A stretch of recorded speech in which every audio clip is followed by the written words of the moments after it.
la libertad de hacer todo para la gloria de Dios.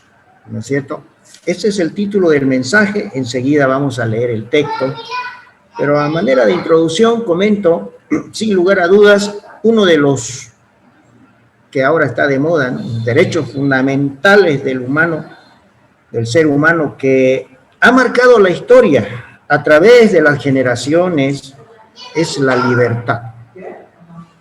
Pues desde el principio de las civilizaciones hasta el día de hoy, ¿no es cierto?, es la bandera de lucha en los diferentes ámbitos que en las sociedades empujan al ser humano a gritar libertad, libertad, y podemos ver en diferentes espacios sociales o países también gritando esta palabra libertad. Pero, ¿qué es la libertad? ¿Y cómo es entendida por las personas en su generalidad? Bueno, el concepto básico de libertad que podemos encontrar es, como indica, dice que es la facultad o derecho de las personas para elegir de manera responsable su propia forma de actuar dentro de una sociedad. Y esto implica que la persona que es libre, pues no está en la cárcel ni sometida a la voluntad de otro. Es un concepto amplio, el de la libertad, pero en resumen, digamos, la gente podría entender este concepto de libertad. Y sabemos que en función a las distintas formas de pensamiento y doctrinas que existen a través del tiempo, ¿no es cierto?, cada cual pregona la libertad, pues de acuerdo a su conveniencia, ¿no? Por eso es que mientras el hombre sea guiado en su corazón por sus pasiones y deseos, aunque estos sean nobles, terminará construyendo una libertad que lo mantendrá sometido a una sociedad donde a lo malo se le llama bueno y a lo bueno se lo llama malo, que es lo que actualmente estamos viviendo. Pero ¿qué de los que fuimos alcanzados por la gracia de nuestro Salvador, nuestro Señor Jesucristo? Gozamos pues de una verdadera libertad, ¿no es cierto? No lo busquen, pero en Juan 8:36 dice, así que si el Hijo os libertare, seréis verdaderamente libres, ¿no es cierto?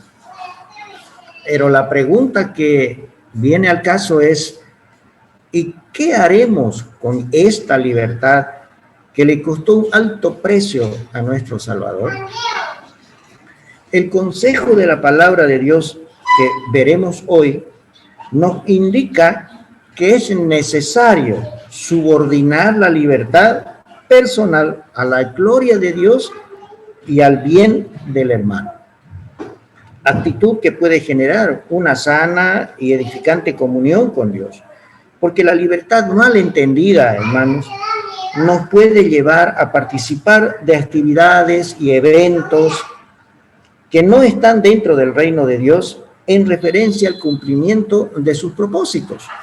Incluso sutilmente podemos vernos de pronto en ambientes de idolatría, pecado por el cual Israel, el pueblo de Dios, provocó a ira a nuestro Señor.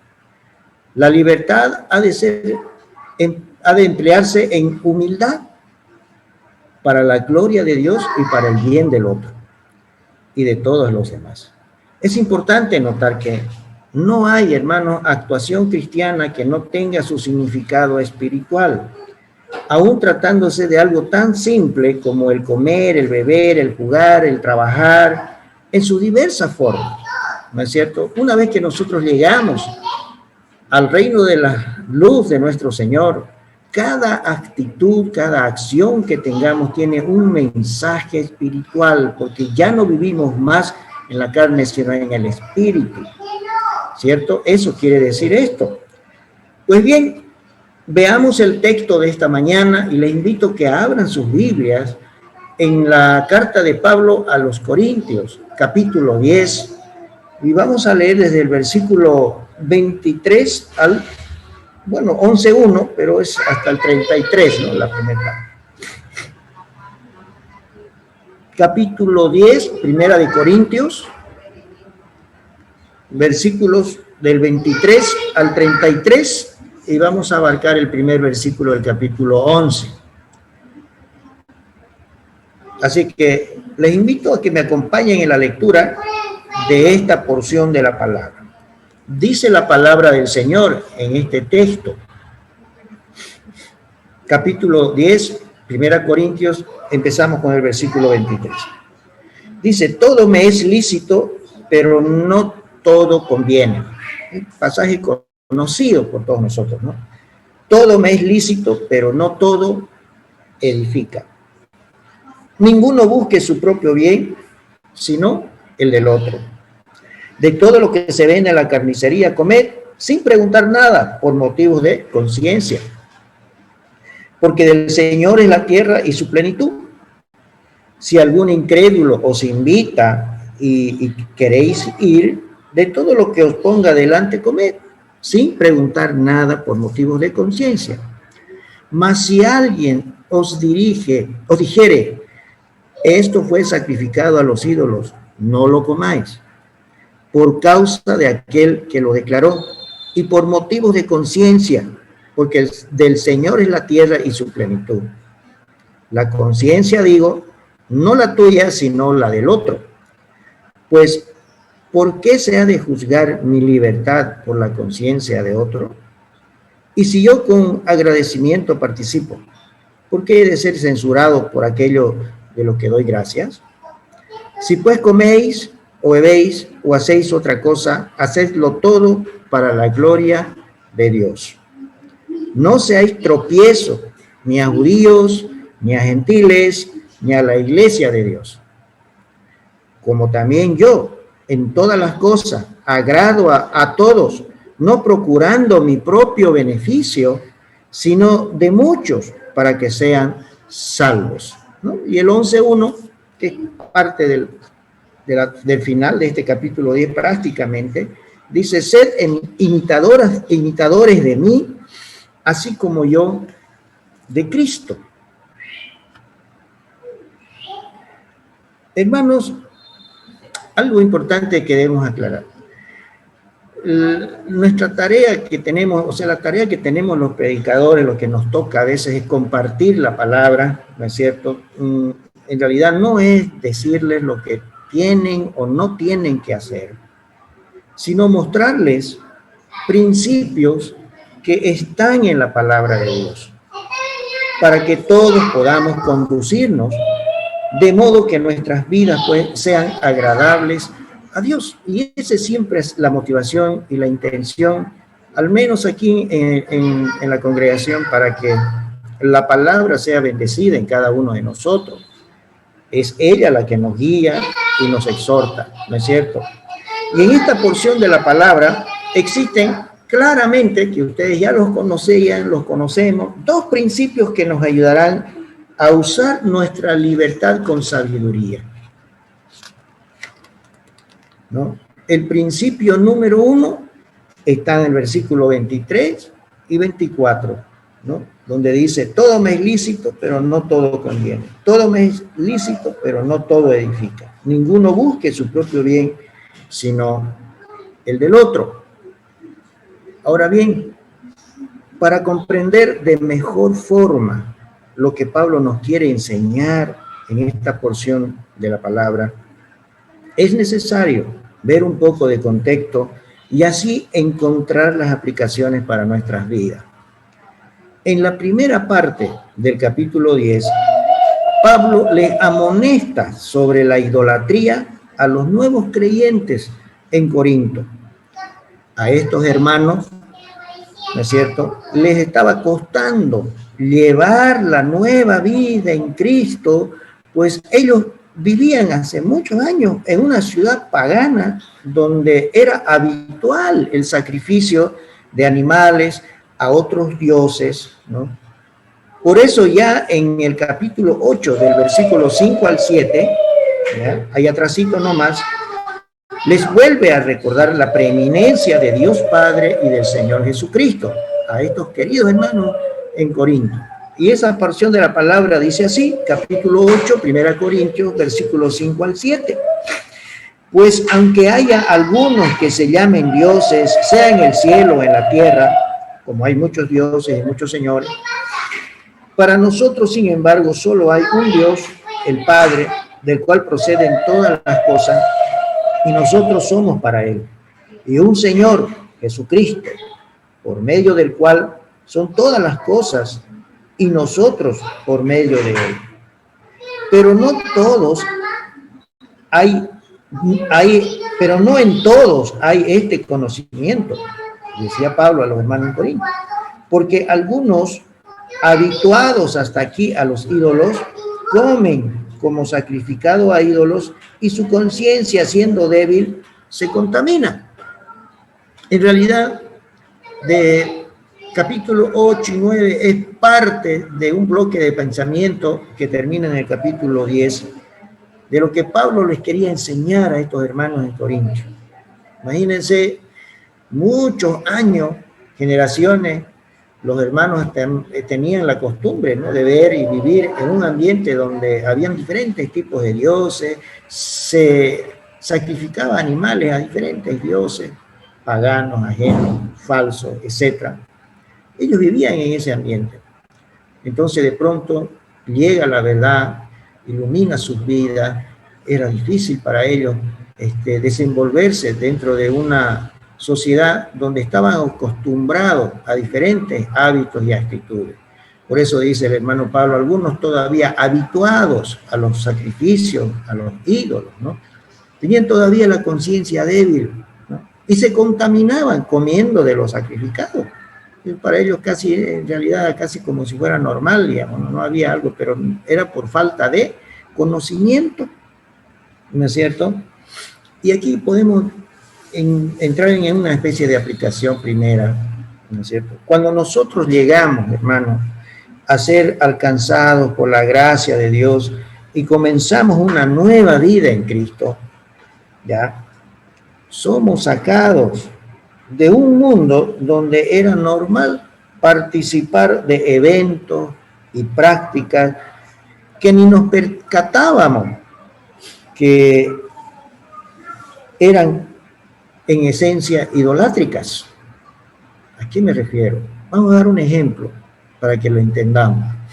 Yo sé que ustedes me están entendiendo, pero por ejemplo esta Navidad que pasó, iglesias sanas, de sana doctrina, iglesias cristianas, ¿no es cierto?, lindos hermanos, celebrando el nacimiento de nuestro Señor Jesucristo, todos alabando al Señor, pero todos estaban vestidos con una indumentaria de Papá Noel, ¿no es cierto?, en su gorrita de Papá Noel o alguna indumentaria alusiva a este personaje. Podían haberlo hecho con todo el amor en su corazón de alabar al Señor, pero hay momentos en que ni nos damos cuenta que nosotros incurrimos en actitudes y hábitos que tienen que ver con estas costumbres que son paganas y de esencia idolátricas, ¿no es cierto? Cristianos que posiblemente tengan más de 5 o 10 años de la vida cristiana, ¿no es cierto?, creyéndose maduros en la fe, y que puede ser que así sea, ¿no es cierto? Se ven de pronto en ambientes, por decirle, de tipo carnavalesco o en fiestas paganas, porque hay ciertos amigos que los invitan, entonces pueden asistir, digamos, pero sin darse cuenta están dentro de un ambiente que es idolátrico. Y así, esta libertad que el Señor nos dio al salvarnos del reino de las tinieblas a su luz admirable, no era bien utilizada ya en estos hermanos de Corinto, y también nos sirve como ejemplo para que nosotros hoy podamos darnos cuenta que pueden suceder estas cosas. Pero ¿qué hizo el hermano Pablo? Así, con mucho amor y paciencia, ¿no es cierto?, Pablo, para ayudarlos a estos hermanos de Corinto y también a nosotros, ¿no es cierto?, para despertar y abrirle los ojos, usa como ejemplo lo que pasó con el pueblo de Dios al salir de Egipto. Ellos conocían la historia y nosotros también la conocemos, ¿cierto? Por eso todavía estamos en el contexto, 1 Corintios 10, del 1 al 7, ¿no es cierto? Vamos a leer rápidamente. Dice así: porque no quiero, hermanos, que ignoréis que nuestros padres todos estuvieron bajo la nube, y todos pasaron el mar, y todos en Moisés fueron bautizados en la nube y en el mar, y todos comieron del mismo alimento espiritual, y todos bebieron la misma bebida espiritual, porque bebían de la roca espiritual que los seguía, y la roca era Cristo. Y aquí viene un gran pero, ¿no es cierto? Pero de los más de ellos no se agradó Dios, por lo cual quedaron postrados en el desierto. Mas estas cosas sucedieron, dice Pablo, como ejemplos para nosotros, para que no codiciemos cosas malas como ellos codiciaron, ni seáis idólatras como algunos de ellos, según está escrito: se sentó el pueblo a comer y beber y se levantó a jugar. Y de ahí invoca muchos otros ejemplos de lo que el pueblo de Dios había incurrido una vez que la codicia había entrado en sus corazones. Aquí Pablo resalta primero que la gracia salvadora de Dios fue para todos sin excepción. Y así fue, ¿no es cierto? Cuando el pueblo de Dios salió de Egipto, no, la salvación fue sin excepción. Salieron todos los descendientes de José y su pueblo, y además algunos egipcios que salieron también junto con ellos, aquellos que habían creído por la voz de estos hebreos, y las maravillas que Dios había mostrado para sacarlos de la esclavitud en Egipto. Todos fueron alcanzados. Todos comieron del maná que llegaba del cielo, ¿cierto? Todos bebieron del agua que brotaba de la roca que Moisés, a través de Moisés, el Señor permitió que esto sucediera, ¿cierto? Pero ¿qué pasó? La mayoría se quedó postrado, dice, en el desierto. Sabemos que casi toda una generación pereció. ¿Por qué? Dice la palabra del Señor, ¿no?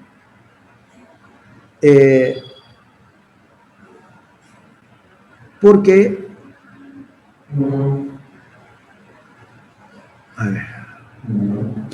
en versículo 5, pero en los más de ellos, dice, los que perecieron, no se agradó Dios de ellos. ¿Por qué no se agradó Dios de ellos? ¿Debido a qué? Pablo lo nombra en este orden: debido a la codicia y debido a la idolatría, ¿no es cierto? Versículo 6b, ahí de 1 Corintios 10, dice: para que no codiciemos cosas malas como ellos codiciaron. ¿Y qué codiciaron ellos? Se cansaron del alimento diario, el maná que caía del cielo, y empezaron a reclamar, ¿no es cierto? Y se acordaban y querían cebollas, puerros y todo lo que en Egipto tenían para comer, y, ¿no? Etcétera. Pero en realidad, digamos, no tenían nada de malo desear cebollas, ensaladas, puerros, frutas, etcétera, ¿no es cierto? Sino que ellos querían volver y a sentir el placer que sentía allá, despreciando lo que Dios estaba haciendo con su pueblo.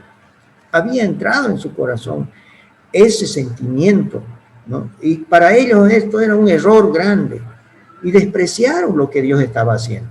Y en su corazón se anidaba y deseo de sentir ese placer que ellos tenían en Egipto de comer lo que tenían allá para comer, ¿no es cierto?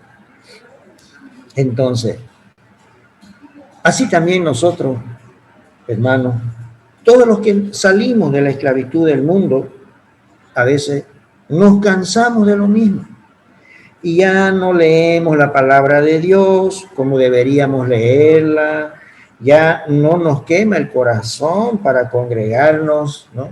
A veces cada vez somos menos, o a veces cuando estábamos en el sistema presencial ya no llegábamos a la iglesia, ¿no es cierto? Y más bien estamos en la tendencia de querer percibir la satisfacción, el placer que sentíamos cuando hacíamos cosas en el mundo de la cual fuimos rescatados, y algunos vuelven, lamentablemente. Y yo digo, estos hermanos de Egipto que salieron, ¿fueron salvos de la esclavitud? Sí, pero perecieron en el desierto. De la misma manera, cuando uno es salvo por la gracia de nuestro Señor, puede caer, puede resbalar, puede ser envuelto por estos sentimientos de codicia, de volver a sentir el placer de lo que sentía antes por falta de conocimiento, pero no pierde la salvación, ¿no es cierto? Pero cae el hermano. ¿Y qué va a pasar con estos hermanos? Como dice la palabra del Señor. Y Dios no se agradará de ellos. Una vez la codicia entra en el corazón, hermano, su inmediato complemento es la idolatría. Y lo podemos ver en diferentes ámbitos, de gobiernos incluso, ¿no es cierto? ¿Pero qué es la codicia? Bueno, la codicia es el deseo que conduce al pecado. Nuestros deseos deben estar dentro del dominio de la voluntad de Dios, ¿no? Es tan sutil este monstruo de la codicia que en cualquier detalle más sutil que pueda existir, incluso a grandes hermanos en la fe, puede hacer caer, ¿no es cierto?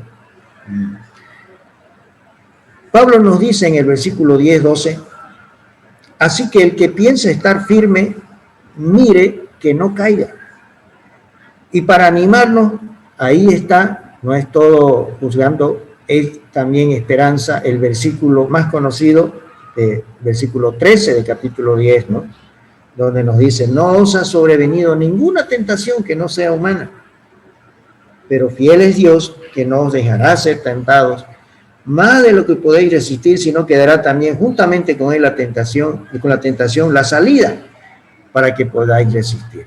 Pablo les está animando y les está diciendo, mire, que sea firme, no vaya a ser que caigan también ustedes, ¿no es cierto? Pero en el versículo 14 también les dice un consejo, ahí en el capítulo 10, versículo 14, estamos en el contexto, hermano. Por tanto, amados míos, huid de la idolatría. Es un consejo sabio, debemos huir de la idolatría. Los que salieron de Egipto, como decía hace rato, todos fueron libres. Y les era permitido todo, pero usaron mal su libertad al escoger lo que no les convenía ni edificaba. Entonces, ahora sí entramos de lleno al principio número 1, y esta vez ya tiene sentido, ¿no es cierto?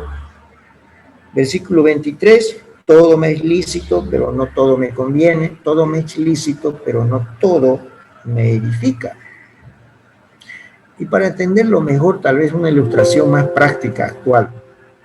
Usted es libre, y vamos a decir que tiene un vehículo, y es libre, es suyo el vehículo, y usted tiene toda la libertad de manejarlo, conducirlo, y puede irse por la ciudad a pasear, etc. Y en su libertad, aplicando esa libertad, usted sale a pasear, ¿no es cierto? Pero es libre, pero ¿qué pasa si se va por una avenida en contraflecha? No le conviene, ¿cierto? Entonces, más o menos eso es lo que nos está queriendo decir aquí. Tenemos una libertad por la cual nuestro Señor Jesucristo pagó un alto precio, pero muchas veces esa libertad no la manejamos bien en cuanto tenemos que decidir qué nos conviene y qué no nos conviene, y qué nos edifica y qué no nos edifica, ¿no? Gálatas 5:13 ya nos da una pauta y un consejo en la palabra del Señor, que dice, porque vosotros, hermanos, a libertad fuisteis llamados, solamente que no uséis la libertad como ocasión para la carne, sino servíos por amor los unos a los otros, ¿no? Y entonces la pregunta de uno se puede decir, bueno, ¿y cómo saber qué me conviene y qué me edifica? Ahí está la clave del mensaje. porque todo lo demás nos podemos dar cuenta y lo sabemos, ¿no es cierto? Pero es tan sencillo, hermano, la palabra del Señor y tan práctica y contundente. Versículo 24 está la llave. Dice el versículo 24, ninguno busque su propio bien, sino el del otro. ¿Cómo voy a poder saber qué me edifica o qué me conviene? Mientras más busque el bien del otro. ¿No es cierto? Nuestro mayor ejemplo, Jesucristo. Realmente Él buscó nuestro bien y no buscó nada para Él, cero. Y nos dio una bendición tremenda, ¿no es cierto? Y para poder entender, hermanos, esto, yo me atribuí, no sé, pensando cómo podemos plasmarlo en algo práctico y en un cuadro, ¿no? Y le voy a pedir al hermano Basilio a ver si podemos hacer la práctica esa, si nos sale bien, mostrar este cuadrito que en realidad nos va a ayudar a entender este principio. Ahí está. A ver, no sé si lo pueden leer ustedes, hermano. Le he puesto como nombre este cuadrito, ¿no? Biencímetro. Es un invento mío, pero bueno. Y tiene dos coordenadas, ¿no? En un lado, ahí está, ¿no es cierto? En el un lado, ¿ya? Está en la parte vertical, ¿no? Mi propio bien, busco mi propio bien. Y en la coordenada de abajo está el bien del otro, ¿ya? ¿Qué determina cada actitud? Es la voluntad de Dios, ¿cierto? Y entonces, más o menos una técnica de economista, ¿no? Pero nos ayuda a entender, ¿ya? A mayor cantidad de buscar mi propio bien, ¿ya? Mientras más busco mi propio bien, ahí está, ¿ya? Menor tiempo voy a tener para buscar el bien del otro. Y esto implica, ¿ya?, otras cosas importantes que debemos tomar en cuenta. Por ejemplo, a mayor buscar mi propio bien, mayor es mi egoísmo, ¿cierto? Y cuando mayor es mi egoísmo y mayormente busco mi propio bien, Dios no se agrada de eso, ¿cierto? Pero si yo me bajo al 1, por ejemplo, de la vertical, y bajo totalmente mi tiempo de buscarme, mi motivación, mi forma de actuar, mi vivir, mi trabajar, mi pensar, mi amar, todo, buscando mi bien, ¿no es cierto? Bajo al máximo pensando en yo, y más bien voy buscando el bien del otro. Miren cómo aumenta la cantidad de bendición. Eso va a producir bendición porque está dentro de lo que la voluntad de Dios establece. Y eso va a implicar a que Dios sí se agrada. Se va a agradar Dios de aquel que va a buscar menos su propio bien y más el bien de los demás, hermanos. ¿No es cierto? Esto nos ayuda un poco a entender cuál debe ser la actitud y la forma de pensar y de actuar y de vivir diariamente en los sentidos más detallísticos que se pueda. ¿Y saben qué les cuento? Yo me aplacé. Me aplacé porque si bien hay un equilibrio, si pone usted 5 y 5 va a haber un punto de equilibrio, digamos, ¿no? Usted, digamos, de todas maneras es un padre, está buscando el bien de su familia, trabaja, lleva la plata a la casa, la madre de todas maneras ayuda, cría a los hijos, etc. Hay un equilibrio, ¿no es cierto? Yo no siempre voy a buscar todo mi bien, pero hay un equilibrio, pero hay cosas, detallitos en que nos salimos del equilibrio y en realidad buscamos más nuestro bien que el del otro, ¿no? No nos damos cuenta muchas veces incluso. Mientras practiquemos el buscar más el bien del otro en cada situación, ¿ya?, mayor va a ser la bendición que nos va a llegar a nuestras vidas, a nuestras familias y a todos los que amamos. Y además, Dios se va a agradar de nosotros, ¿cierto? En eso consiste, ese es el punto de este primer principio, ¿ya? ¿Cómo saber qué es lo que me conviene, qué es lo que me edifica? Debo hacerlo buscando el bien del otro. Después volvemos al cuadrito, o si quiere lo puede mantener ahí, ¿no? Y se llama el biencímetro. Ojalá que sirva, puede ser desechable, no hay problema. Ahora nos vamos al principio número 2. Hoy vamos a tener estos dos principios, ¿ya? Hemos visto cómo Pablo les ayuda a estos hermanos de Corintios, mostrándoles el ejemplo de lo que les había pasado a todos los que salieron de Egipto como de la esclavitud, ¿no? Y casi toda una generación quedó postrada en el desierto, porque buscaron su propio bien, quisieron volver a donde ellos estaban, ¿no? No se dieron cuenta, desecharon lo que realmente Dios estaba haciendo con el pueblo, ¿no es cierto? Y lo mismo nos puede suceder a nosotros una vez salvos, ¿ya? Esto no es solo para los que no, esto no es para los, es para los cristianos, es para los que ya hemos sido sacados de la esclavitud, y es en nuestro peregrinar diario en el que nosotros podemos quedar postrados en el desierto. Pero vamos al principio número 2, versículos 31 al 32. ¿Ya? El segundo principio está en estos versículos. Dice: si pues coméis o bebéis o hacéis otra cosa, hacedlo todo para la gloria de Dios. No seáis tropiezo ni a judíos, ni a gentiles, ni a la iglesia de Dios. Bien, como podemos ver, este principio es el complemento del primero, ¿no es cierto? En el contexto de no ser tropiezo para nadie. En aquel tiempo, los sacrificios de animales eran tan habituales y siempre sobraba la carne, ¿no es cierto? Que algunos llevaban a su casa, otros la negociaban en las carnicerías para su venta. Entonces, la gente que vivía en ese tiempo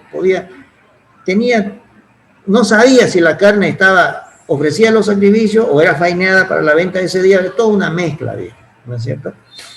Y el problema estaba en que los nuevos creyentes tenían el prejuicio de no comer esta carne, por respeto y honra a aquel que habían entendido, los liberó de aquella esclavitud de la legalidad y de la religiosidad, y habían sido transformados por el poder del Espíritu Santo. Entonces Pablo se encarga de aclararles, ¿no?, este asunto desde el versículo 25. Ahora sí, vamos con el versículo 25, ¿ya? Dice, ¿qué dice el versículo 25? Dice: de todo lo que se vende en la carnicería, comed sin preguntar nada por motivos de conciencia, ¿no es cierto? Porque del Señor es la tierra y su plenitud. Versículo 26. Bien, ¿cómo hacemos, mi hermano Pablo? Nosotros no sabemos si hay carne sacrificada, lo oído. Bien, hermano, le dice, son libres, pero usted, si va a la carnicería, compre sin preguntar nada y agarra su carnecita, se hace su bife, coma tranquilo, ¿ya? Eso es lo que les dice, ¿no? Y podemos leer hasta el 29, sin preguntar por motivos de conciencia. Pero dice, mas si alguien os dijere, esto fue sacrificado a los ídolos, entonces Pablo le dice, entonces no lo comáis, ¿no es cierto? No lo coman, por causa de aquel que lo declaró, y por motivos de conciencia, porque del Señor es la tierra y su plenitud. La conciencia, digo, no la tuya, sino la del otro. Pues, ¿por qué se ha de juzgar mi libertad por la conciencia de otro? ¿Le entendemos esa parte? No mucho, ¿no? A mí también me costó un poco entenderlo, hermano.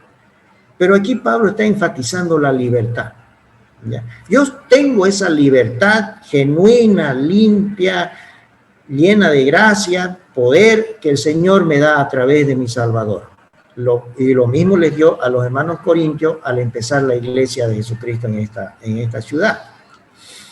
Y esta libertad, ¿no es cierto?, tenía que ser usada de tal manera que le dé gloria a mi Señor, que le dé honra, ¿no?, y que sea bien usada. Pero si por causa de la conciencia de algún hermano débil, o incluso uno que no era creyente, podía juzgar esa libertad al verme comer una carne sacrificada a los ídolos. Entonces Pablo le dice, no lo comas, no lo comas, vos sos libre de la libertad que tenés, pero si hay alguien que lo declara que eso está sacrificado a los ídolos, o hay un prejuicio para ese hermano débil en la fe, o no creyente, ¿ya?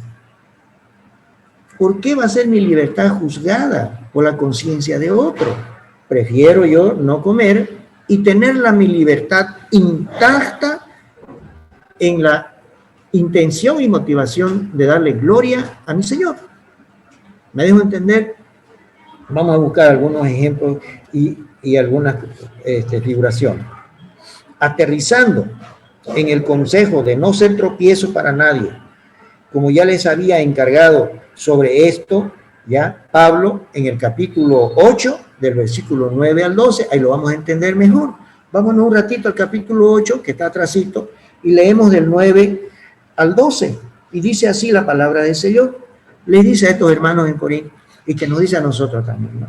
Pero mirad que esta libertad vuestra no venga a ser tropezadero para los débiles, porque si alguno te ve a ti que tienes conocimiento sentado a la mesa en un lugar de ídolos, la conciencia de aquel que es débil no será estimulada a comer de lo sacrificado a los ídolos. ¿No? Si el débil te va a ver y decir, yo también puedo hacerlo, si el hermano lo está haciendo y él es su libertad plena, ¿no es cierto? Y por el conocimiento tuyo se perderá el hermano débil por quien Cristo murió. De esta manera, pues, pecando contra los hermanos e hiriendo su débil conciencia, ¿no?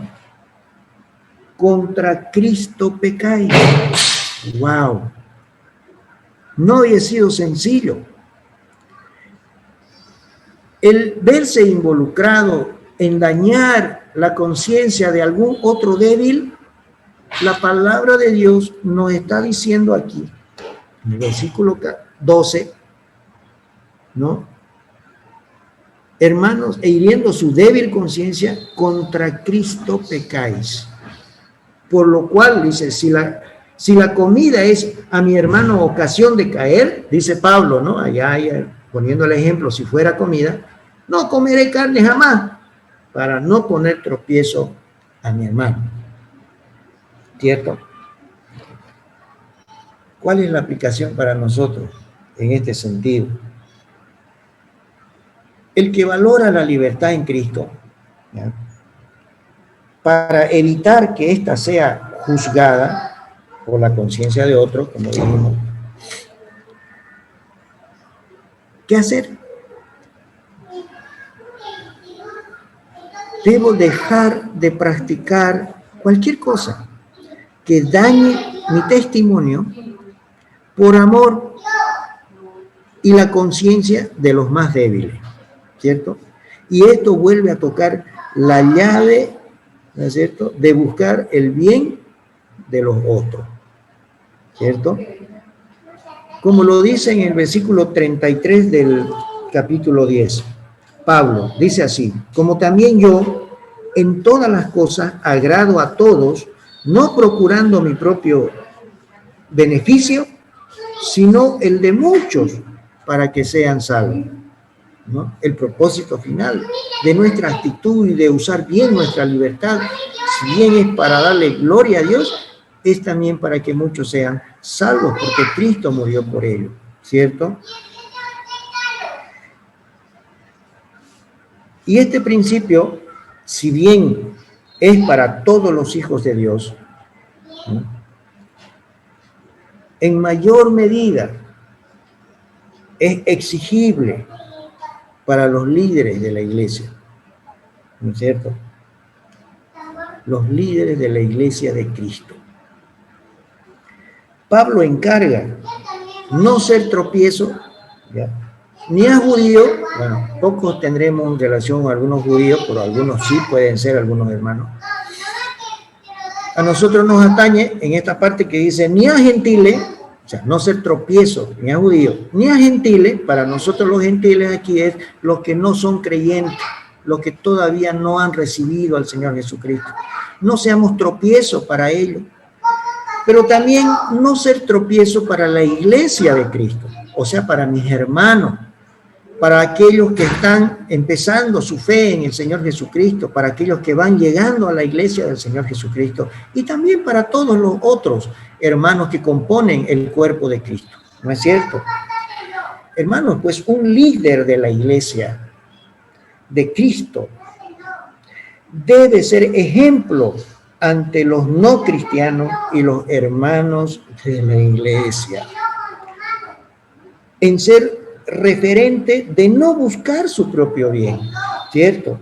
Sino a través del servicio y entrega por amor el bien de los otros. Cada vez en aumento, sus vidas deben ser el reflejo del carácter de Cristo nuestro Señor. El mismo Pablo, ya en Romanos 15:2, nos da una pauta para entender esto. No lo busquen, lo tengo aquí, Romanos 15, del 1 al 2, pero si algunos quieren pueden ir a la palabra. Dice el Señor a través de Pablo en este texto así. Así que los que somos fuertes debemos soportar las flaquezas de los débiles y no agradarnos a nosotros mismos. Cada uno de nosotros agrade a su prójimo en lo que es bueno. ¿Para qué? Para edificación. Por eso Pablo le encarga a Timoteo, su hijo espiritual, que haga cumplir los requisitos para elegir a los ancianos y diáconos en la iglesia donde le iba a tocar participar a Timoteo. Y comienza con el que estos tienen que ser elegidos. Los requisitos, sobre todo si se trataba de ancianos, debían ser irreprensibles. Qué palabrita más fuerte, ¿no? ¿Quién es irreprensible? ¡Wow! Ante la comunidad de fe, y no solamente ante la comunidad de fe, sino también a los de afuera, ¿no es cierto? Y la palabra de Dios es clara, y nos dice ahí vamos a buscar Timoteo, Primera Timoteo, capítulo 3, versículos, a ver, sí, Primera Timoteo, capítulo 3, a ver, estoy mal, este es segundo, ya, versículo 2, adelante, dice así la palabra del Señor. Ya Pablo le estaba enseñando a Timoteo de cómo debería ver y hacer esta cuestión cuando sea necesario elegir los nuevos líderes, ¿no es cierto? ¿Dónde está? Primera Timoteo, aquí está. ¿Ya? Decía la palabra del Señor, pero es necesario, dice, que el obispo, o sea, entre paréntesis, puede ser llamado anciano, es lo mismo, sea irreprensible, marido de una sola mujer, sobrio, prudente, decoroso, hospedador, apto para enseñar, ¿no es cierto? No dado al vino, no pendenciero, no codicioso de ganancias deshonestas, sino amable, apacible, no avaro, ¿no es cierto? Que gobierne bien su casa, que tenga a sus hijos en sujeción en toda honestidad. Pues el que no sabe gobernar su propia casa, ¿cómo cuidará de la iglesia de Dios? Y no un neófito, no sea que envaneciéndose caiga en la condenación del diablo, que es el orgullo. También es necesario que tenga buen testimonio de los de afuera, para que no caiga en descrédito y en lazo del diablo. ¿No es cierto? Hermanos, nadie es perfecto, ¿ya? Si no tuviéramos, pues, líderes. Es más, ellos son los más atacados, hermanos, por el enemigo para dañar su testimonio.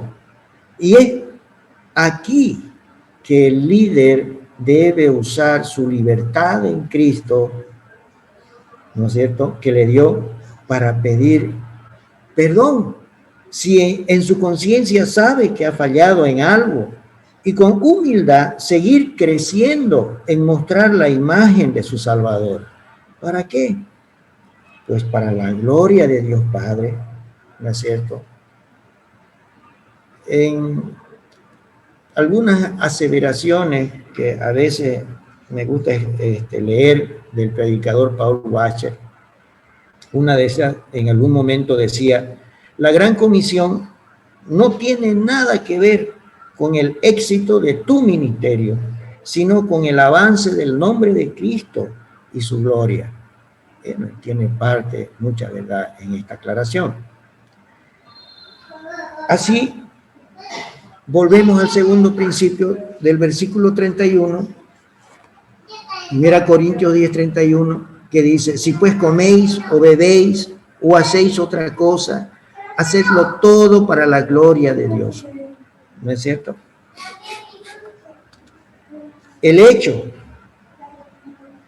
hermano, que hoy tú estás conectado a este tiempo, en esta hora, en la congregación Filadelfia a través del Zoom, ya es una muestra de tu amor y respeto a Dios.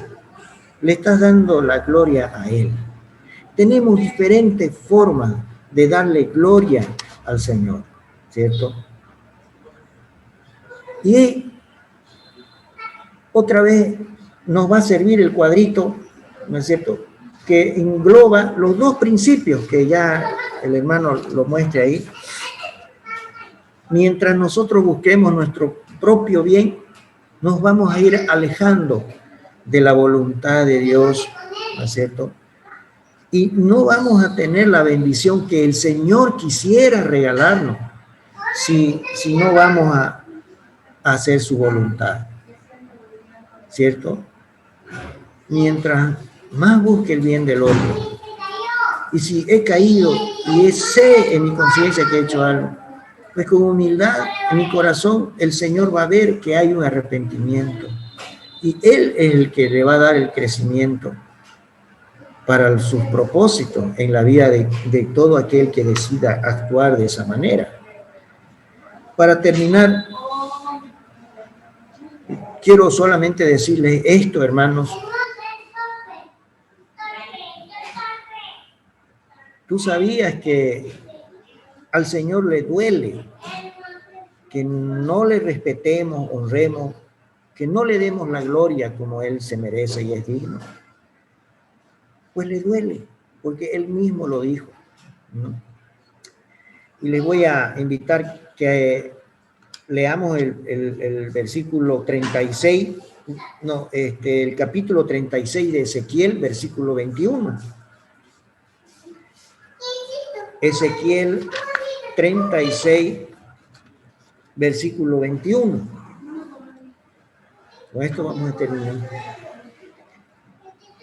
Dice la palabra del Señor ahí: pero he tenido dolor al ver mi santo nombre profanado por la casa de Israel entre las naciones a donde fueron.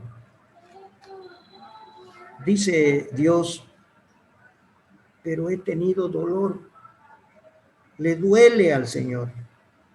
Y la pregunta es: ¿Dios siente dolor cuando yo profano su nombre delante de las personas que no lo conocen?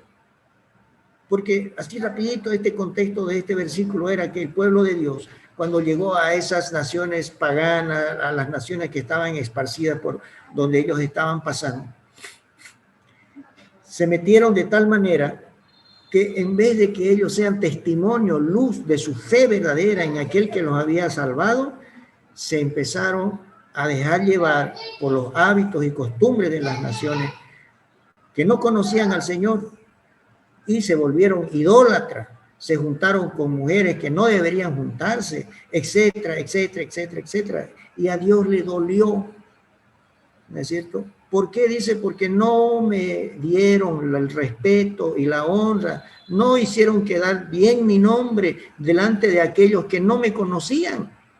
Ellos tenían que dar testimonio de cómo el Señor los había salvado, los había sacado. Bueno, ese es el contexto de este versículo de Ezequiel 36, 21. Y ahí viene la pregunta, ¿no? Al profanar el nombre de Dios, parecería un término no muy utilizado, pero ¿qué significa profanar el nombre de Dios? Tú puedes profanar el nombre de Dios. ¿Cómo? Cuando tú no le das honra, cuando tú no le das el lugar que corresponde. Y en realidad, en todo lo que aquí hemos visto, cuando nosotros nos alejamos de la voluntad del Señor al buscar nuestro propio bien, ¿no es cierto? Entonces no le estamos dando honra al Señor y estamos profanando su nombre. Cuando nos metemos a la idolatría, cuando a veces sin darnos cuenta incluso participamos en actividades que son idolátricas y decimos, está bien, bienísimo, no pasa nada, y yo soy firme en mi fe, pero no nos damos cuenta que hay hermanos nuevos en la fe que nos están viendo y son afectados. Pero ¿saben quién más son afectados? Los más débiles, no solo en la fe, sino aquellos niñitos que van creciendo, que van llegando a cada hogar, niños que van descubriendo en su realidad lo que para ellos es bueno, y para ellos es bueno lo que ven hacer a sus padres, ¿no es cierto? Él dice, oh, mi padre bebe, yo también en grande voy a ser un buen bebedor. Mi padre fuma, oh, yo también en grande voy a ser un gran fumador. Yo quiero hacer lo mismo que mi padre hace. ¿Qué estamos haciendo, hermanos, en ese sentido? Le estamos siendo de tropiezo a un débil. De la misma manera podemos hacerlo con los débiles en la fe. Y la palabra es bien clara y contundente. Al hacer eso, estamos cometiendo un pecado contra nuestro Señor Jesucristo, ¿cierto? Entonces, 3 preguntas que nos pueden ayudar para que podamos conducirnos de tal manera que le demos gloria a nuestro Señor y usando estos 2 principios. Primera pregunta que podemos hacer, ¿no? ¿Lo que estoy haciendo glorifica a Dios? Para cualquier cosa que tengamos que hacer en el trabajo, en la reunión con mis amigos, mis amigas, en cualquier cosa que me toque hacer, en el estudio, ¿no es cierto? La pregunta, ¿lo que estoy haciendo glorifica a Dios? ¿Le hace quedar bien a Dios su nombre? ¿Voy a dar un buen testimonio con mi vida en lo que me va a tocar hacer o en lo que voy a hacer? No va a haber alguien que me diga, pero mira ese hipócrita, ¿no? Ese que ha hecho el cristiano, se hace. Pero si todos sabemos que tal, y ya, wow. ¿No es cierto? Ya, papito, un ratito. Entonces, la primera pregunta, ¿lo que estoy haciendo glorifica a Dios? Segunda, si no estoy siendo tropiezo a mis hermanos o a alguien, es más, a los que no son cristianos, ¿no es cierto? Por eso viene la tercera pregunta y última. Si estoy animando en mi vida, con mi vida, a los no creyentes a reconocer a Cristo en mí. Con esas 3 preguntas, los 2 principios me van a ser útiles, ¿no es cierto? Para que podamos nosotros darle gloria a nuestro Señor. Hermanos, el conocimiento bíblico iluminado por el amor nos ayudará a mantener nuestra libertad esencial sin cometer el grave pecado de escandalizar a nadie. Segunda Pedro 3:18. Dice Pablo. Crecer en el conocimiento de nuestro Señor Jesucristo a través de su Espíritu para la gloria y honra de Él. Siempre esos consejos son buenos, ¿no es cierto? Así que, queridos hermanos, espero que la palabra del Señor nos ayude a conducirnos de tal manera que podamos ser a los ojos de Dios agradables en todo lo que nosotros hagamos y que eso que hagamos pues le glorifique a Él ¿no? En mi casa, en la iglesia, en el trabajo. Eso quería expresarles. Les invito a que podamos agachar nuestras cabezas y tener este tiempo de oración. Amado Señor, tú conoces el corazón de cada uno de tus hijos, porque no hay nada oculto, Señor, a través de tus ojos. Tú conoces mi sentir, incluso antes de hablar, ya tú sabes qué es lo que vamos a decir, Señor. No hay nada que se pueda esconder a ti, Padre bendito. Hoy venimos, Señor, con humildad a reconocer que no somos dignos. No somos perfectos, pero, Señor, queremos pedirte que en tu espíritu tú fortalezcas nuestros espíritus y nos dé la sabiduría, Señor, y la fortaleza para poder hacer las cosas buscando el bien del otro. Así como tú nos has dado el ejemplo, Señor, te entregaste todo, no buscaste ni un centímetro tu bien, Señor, y la bendición que nos dejaste fue infinita, la vida eterna, el poder dejarnos tu espíritu para guiarnos en esta tierra, Señor, y hacer tu voluntad. Padre amado, bendice a cada uno de mis hermanos, Señor. Guíanos en tu verdad. Danos sabiduría para saber hacer las cosas y darte gloria aquí en la iglesia y en nuestras familias y en nuestros trabajos. Padre, tu nombre sea glorificado por siempre. Gracias, amado, en el nombre de nuestro Señor Jesucristo. Amén y amén. Gracias, queridos hermanos.